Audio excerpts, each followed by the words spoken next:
Should Zac Taylor be considering giving Dan Pitcher play calling duties to maintain the continuity the Bengals are building their offseason around? Let's break it down.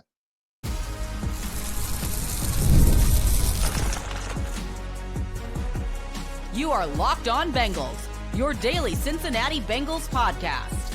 Part of the Locked On Podcast Network, your team every day. What up, Bengals fans, and welcome to another episode of the Locked On Bengals podcast, part of the Locked On Podcast Network, the number one sports podcast network in the land. Welcome back to the Everydayers. Welcome back to everyone who makes Locked On Bengals part of their daily routine. And he's James Rapien. I'm Jake Liscow. We've been Locked On Bengals here since 2016, your best one-stop shop online for all things Bengals. And as we continue to monitor the Tampa Bay offensive coordinator job, as it seems to directly pertain to the Bengals' future for that same job, we start with the latest developments there and ask the question, well, should Zac Taylor just be letting Dan Pitcher call the plays? What's behind Zac Taylor continuing to call the plays or not? Everyone who's an everydayer knows that we are covering your team every day here on the Locked On Podcast Network. And in case you didn't know, we've got the Everydayer Club out there now. Check it out at LockedOnBengals.supercast.com for details on how to join the Everydayer Club, get an ad-free version of this podcast. And one day I'll get that URL correct. James, should Zac Taylor have just said, you know what? It's time for Dan Pitcher to call the plays. It's important to keep Dan Pitcher in the building. LockedOnBengals.supercast.com. Let's go. Let's dive into this, because I think there are a lot of people that are going to say, hell yeah, do it. Make it happen. It needs to happen. I got a tweet today on Wednesday morning, like, he was bad at play calling at the University of Cincinnati. He's always been bad. And look, there's layers to this. There's reasons behind this. And to me, on a very high level approach, not a game to game approach, how much do you value Dan Pitcher? How much are you willing to give up? And would you feel that way if Brian Callahan were also unavailable? And I think that's what's really tough here is they've, like Brian, really good friends with Brian. He's available, was offensive coordinator for 5 years. Dan Pitcher's been the offensive coordinator for the past couple. I think he might be looking at the Bucs job and be like, man, I would have been a head coach by now had I gone there in 2023. Maybe that's how he's feeling. Maybe he thought he was going to get the Cleveland Browns job. Maybe he thought with all these openings he would get interviewed more. And he's like, well, why am I not getting interviewed? And so he's looking around. I get like the Dan why, like it could be a bunch of different things. Ultimately, when it comes to Zac Taylor, when it comes to this Bengals offense, if they win a Super Bowl, we're going to look at it and say, well, the offense is what got them there. The offense is what carried them. Elite quarterback play is what got there.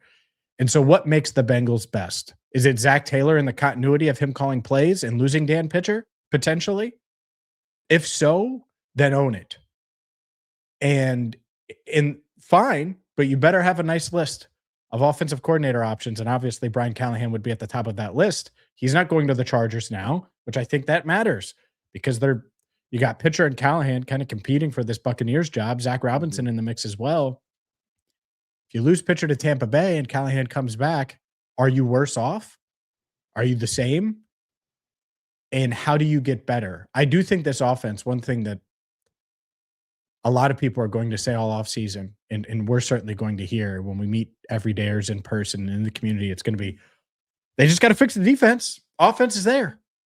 And fine. I want the offense to be even better. And so how do you get that? And does that mean Dan Pitcher stays around and calls the plays, or Brian Callahan comes in and calls the plays and Zac Taylor takes a back seat? I don't care. Honestly, I have no preference. What makes the Bengals best? That should be what they're exploring, and they need to find that answer. Here's the argument for Zac Taylor keeping play calling. And this goes to a number of levels. First, Zac Taylor's the head coach of the team. and his primary responsibilities on the offensive side of the ball. That's just the reality. That's not how it should be.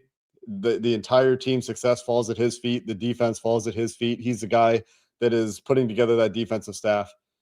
But from a day-to-day perspective, what Zac does is primarily on the offensive side of the ball. That's why he was hired, was to run the offense, and then they paired him with this quarterback, and now he's been the play caller for Joe Burrow for their entire time together.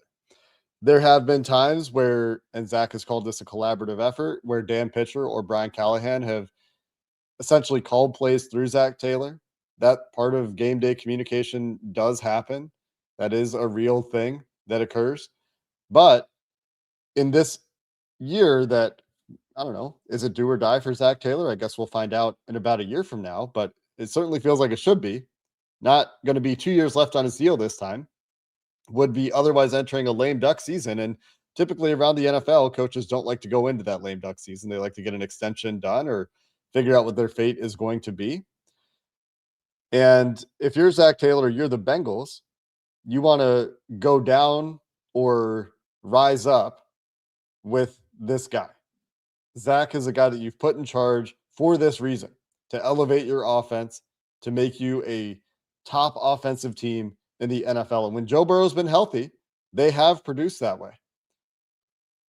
But if you want to find out, or you need another data point, which is, can this offense be more consistent? Can this offense be more dominant? Well, why give Zac Taylor another excuse? That's part of it. Zac should want it for himself so he can either ride or die with himself, right? He's calling the plays that either extend his career or lead him in another direction. And Bengals ownership should want to see, all right, is this the guy? And yeah, should they know by now? Probably. But why make that change now and say, you know what, the reason it wasn't good this year is because we had a new offensive play caller. Sure. Too. Now, from a practical perspective of like, do we want to lose the institutional knowledge of Dan Pitcher? As you were talking about this Tampa job, is Dan Pitcher did his interview on Wednesday morning, his Zoom interview. We think Brian Callahan and Zach Robinson are going to be down there in person on Thursday as they're working on their offensive coordinator search. Maybe this is the only job that Zac was cool with Dan Pitcher interviewing for, because as things crystallized, and they're still unfilled head coaching jobs, so there will be more offensive coordinator opportunities popping up as these head coaching jobs get filled. But maybe Zac saw it as, you know what? Yeah, you can go interview for Tampa, because if Callie gets that job, then you don't have an opportunity there anymore. And I can say, you know what? You can't interview for these other jobs. I don't know if that's exactly how it works, but I assume it's an interview by interview permission basis.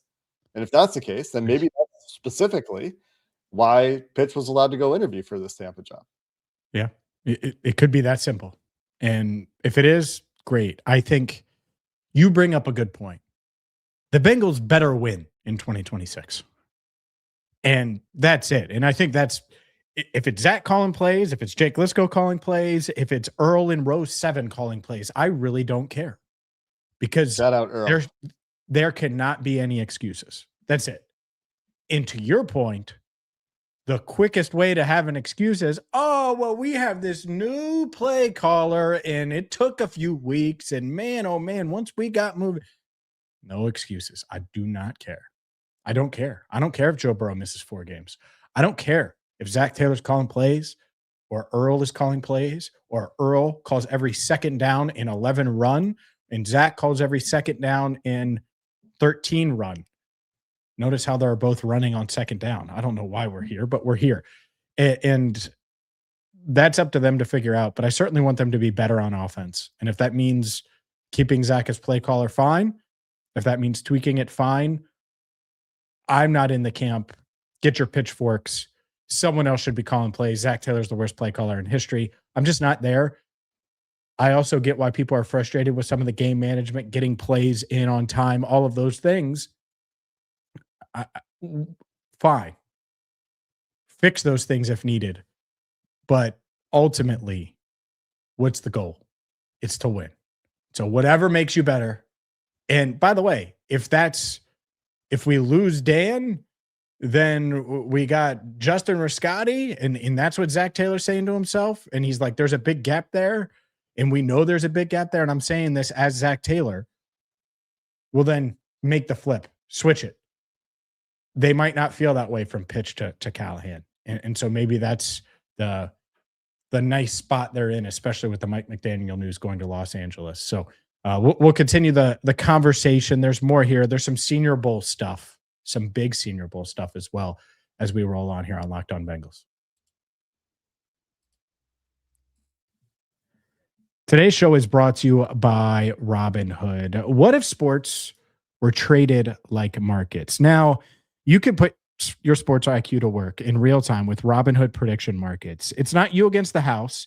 It's you participating in a live market. You can buy or sell your positions live all game long.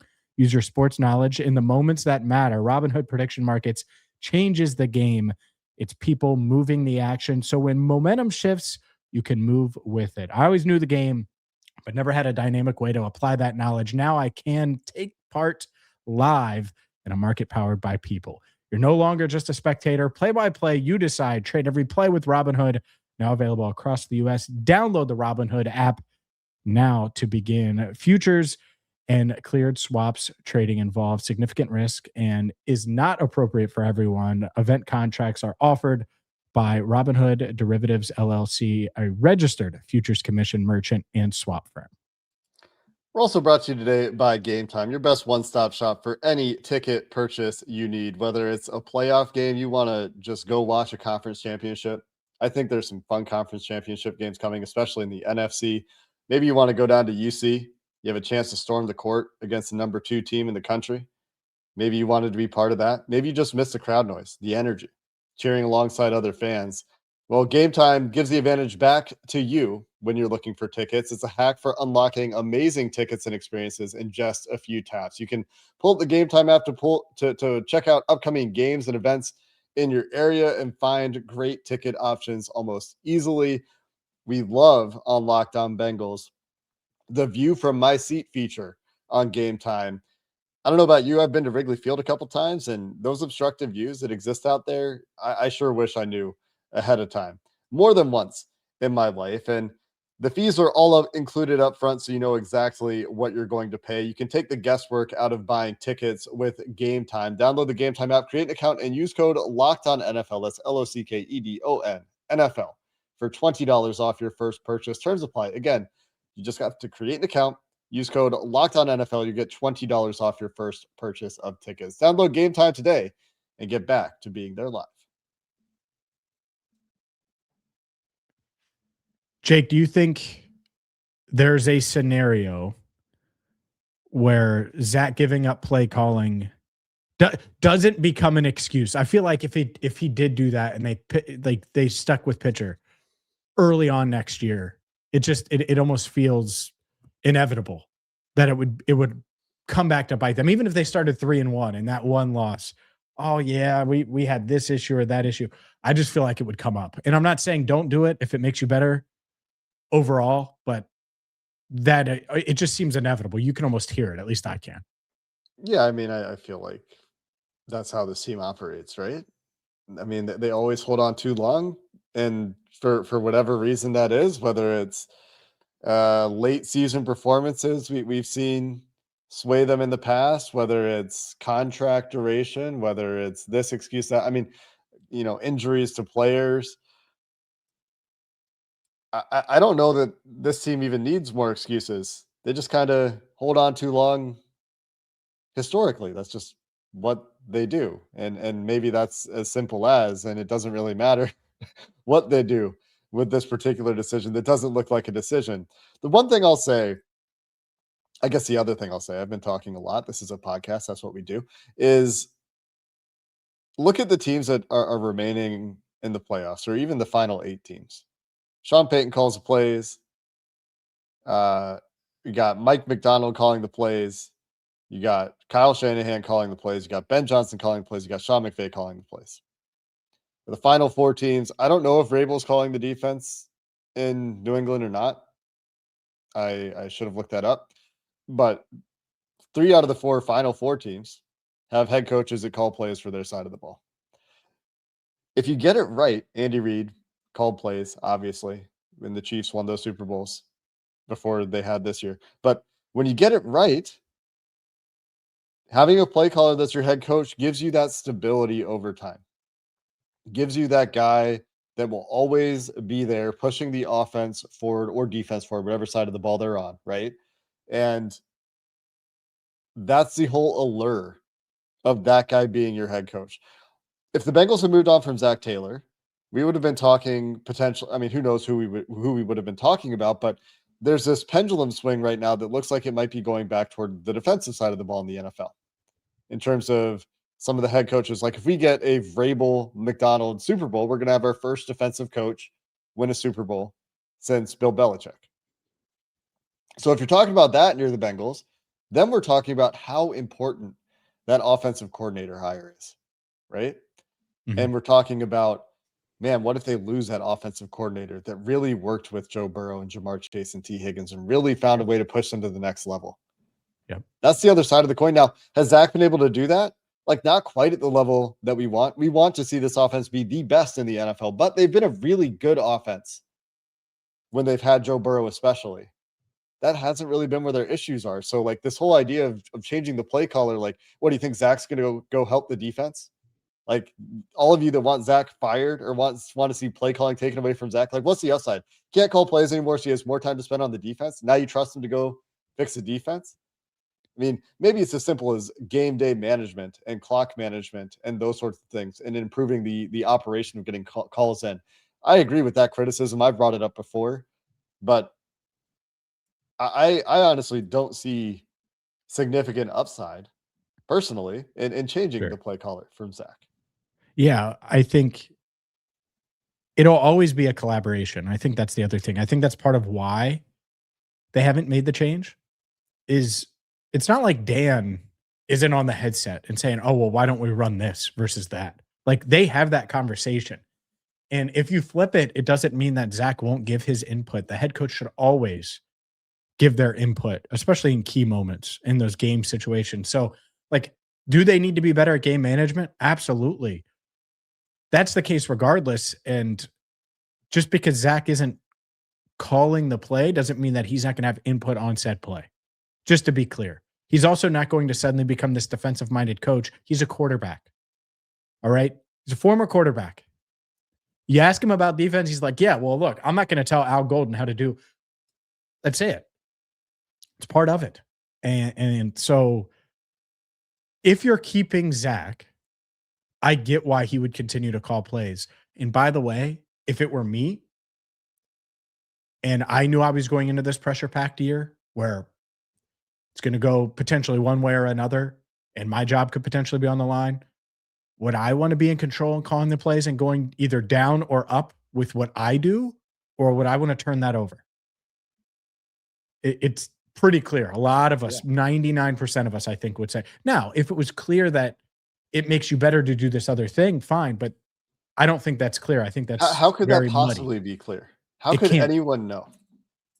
And if the offense was like, risk? If the offense was struggling and they were like, you know what, man, we suddenly hit a wall with Joe Burrow, Jamar Chase, and T. Higgins. It's not working anymore.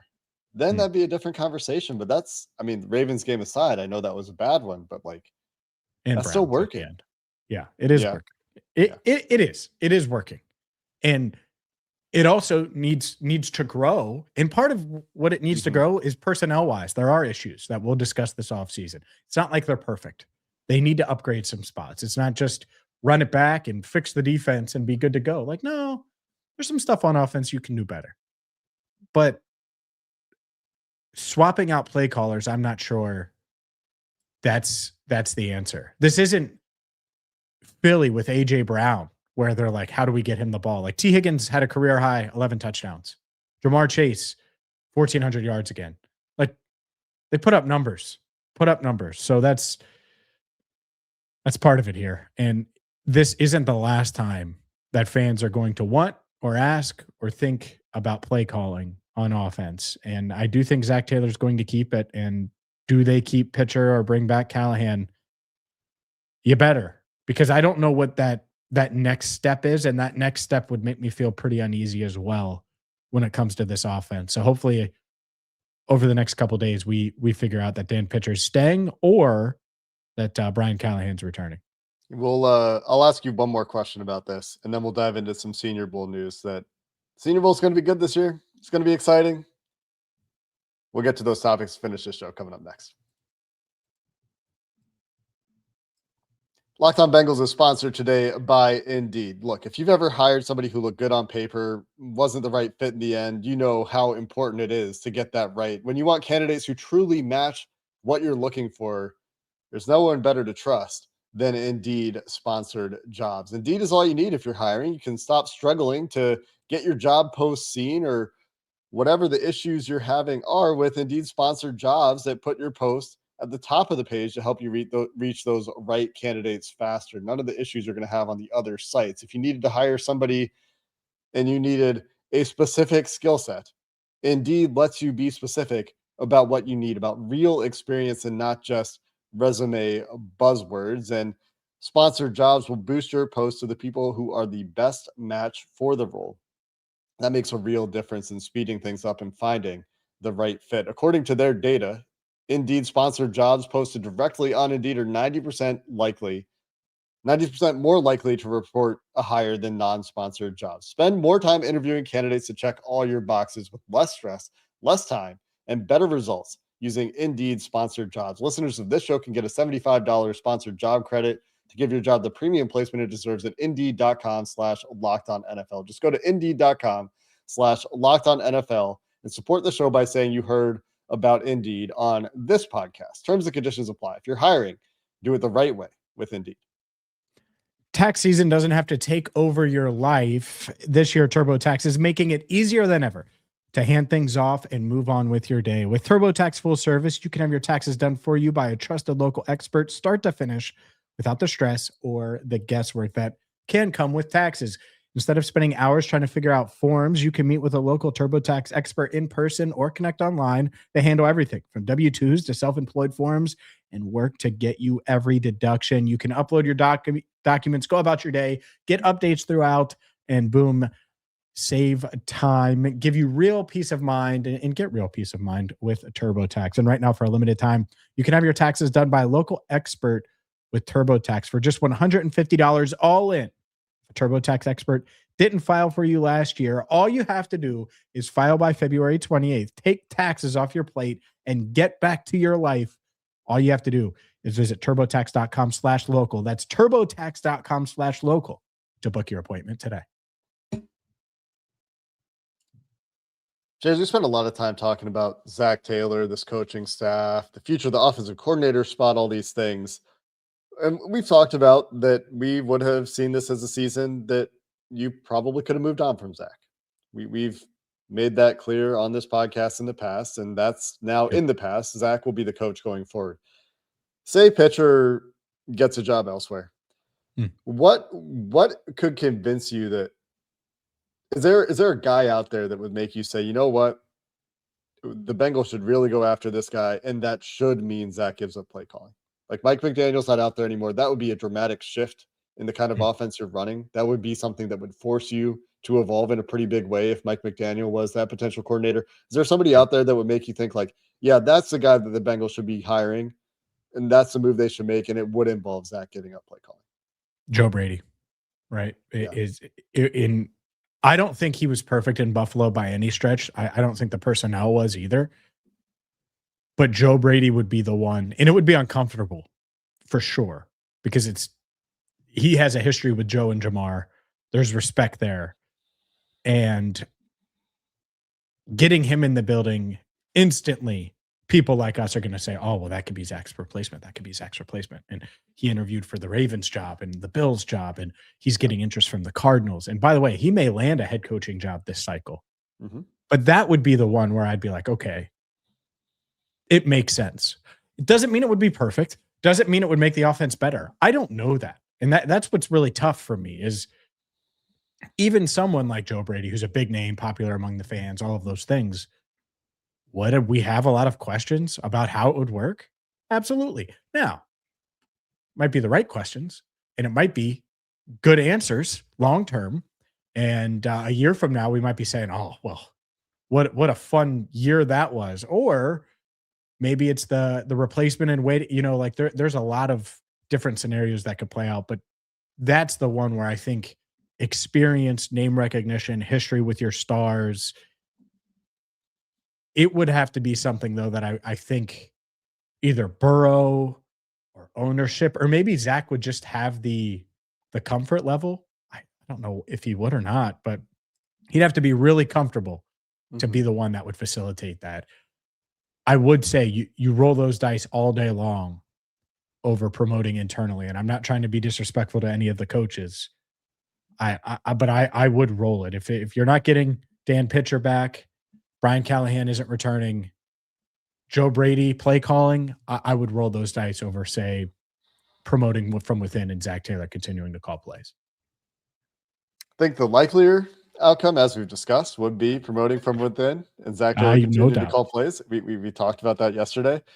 Yeah. I think we also have discussed this on the Bengal Squad show a couple of times now. So if you're catching everything on our YouTube channel and on the podcast feed, you've probably heard some of these talking points before.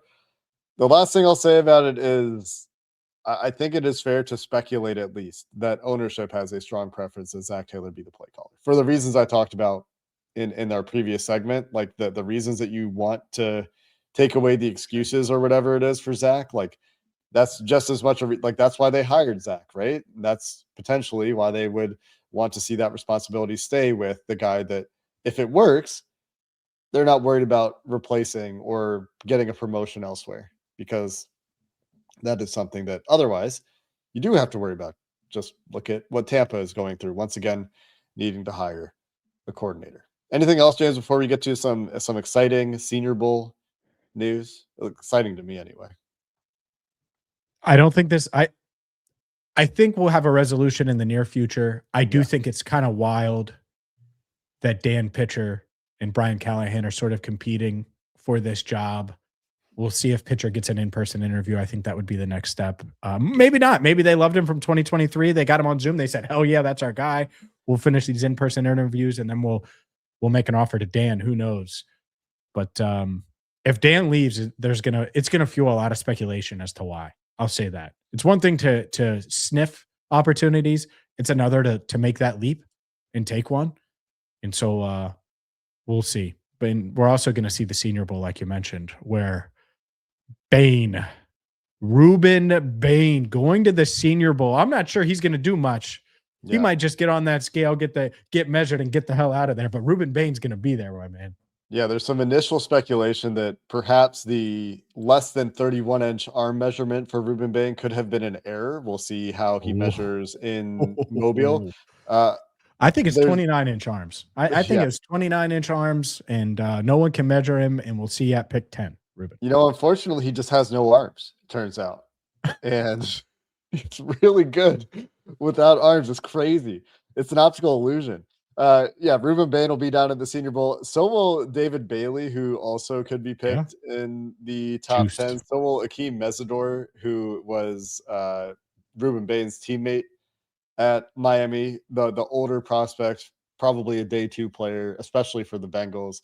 But they'll be stacked at the Senior Bowl with just those 3 guys. And I'm sure there will be more with the pass rushers. But today is the day where you're getting all the accepted invites from the guys that played the national championship game. Very rarely, I think, in the last few years have we seen guys actually go to Mobile after playing in the national championship game and actually do stuff, because the Senior Bowl is like next week. Yeah, next week. Flying. Yep. I mean, practice is starting 2 days, apparently. They start Friday this week, which that snuck up, didn't it? I mean, we said it would a couple of weeks ago, but got all the national championship guys that are going to be down there, including Markel Bell, the very, very large left tackle for the Miami Hurricanes, Keontae Scott, defensive back, and D'Angelo Pons. This is the one that I saw during the show. This news broke after we started recording. D'Angelo Pons is a dude, man, and we'll see what he does down there. He's undersized, obviously, but has been really good every year he's been playing at the college level. And the Bengals need a guy that could potentially go play in the slot, and that could be a fit. That's probably the fit for D'Angelo Pons in the NFL. Yep, we'll love it. We'll love it. Get a closer look at him, closer look at these pass rushers, a closer look at all of it. And you just want as much info as you can. It's the information gathering part of the offseason. And it really starts with the Senior Bowl, at least for me, in the evaluation process. And then we start rolling, Jake, because then pretty right before we know it, we're going to look up, it'll be the combine. Yeah. And then after that, free agency. And then we're going to be really rolling. And we're obviously going to have you covered every step of the way. So I get it, Bengals fans. It was a rough January. We're not used to being eliminated in mid-December, all of those things. But, 2026 is here. That's what I would say. That's what the Senior Bowl does, is it kicks off 2026. That was when Marvin Lewis was hired during the Senior Bowl. It was when the Bengals identified Logan Wilson and Akeem Davis-Gaither and all these guys that ended up being part of their Super Bowl core. And we'll see if they can do that again this week and next week. I guess I need to correct really quick. So the practice starts this week for the East-West Shrine Bowl. Next week is the Senior Bowl. Next Tuesday, the Senior Bowl practices start on Tuesday, January 27th. This week, Shrine Bowl, January 23rd to January 26th are Shrine Bowl practices. Shrine Bowl features Jake Golday, University of Cincinnati linebacker, who I know a lot of folks are mocking to the Bengals in the second round. The Bengals do have some coaches at the East-West Shrine Bowl as well. Jerry Montgomery and Ronnie Regula coaching for the East team in the East-West Shrine Bowl game. So I don't think they have any coaches. Oh, they do. Mike McCarthy, assistant offensive line coach, will be coaching the national team offensive line for the Senior Bowl. So the Bengals have coaches at all these events, both of these bowl games, and it's going to be fun to see some of the players at the Senior Bowl in particular. That one always seems to get some guys, and David Bailey and Reuben Bain, even if they're only there for, interviews and meetings and measurements and stuff, that's a couple top 10 guys that'll be at the Senior Bowl. So that should be exciting to watch. Hopefully not top 9 guys. So Bengals get their pick. Yeah. What do you think? Yeah. Just don't draft. You mentioned Bain, no arm. No picks until 9 or until 10. No picks until 10. That's too bad this year for the team. 9 quarterbacks. Top 9. No single digit picks this year. This is a tough break. Mendoza. 1, 2, 3, 4, 5, 6, 7, 8, 9. Bengals on the clock. There you go. That's going to do it for this episode of the Locked On Bengals podcast. Until next time, thanks for listening. Hoo day, and have a good one.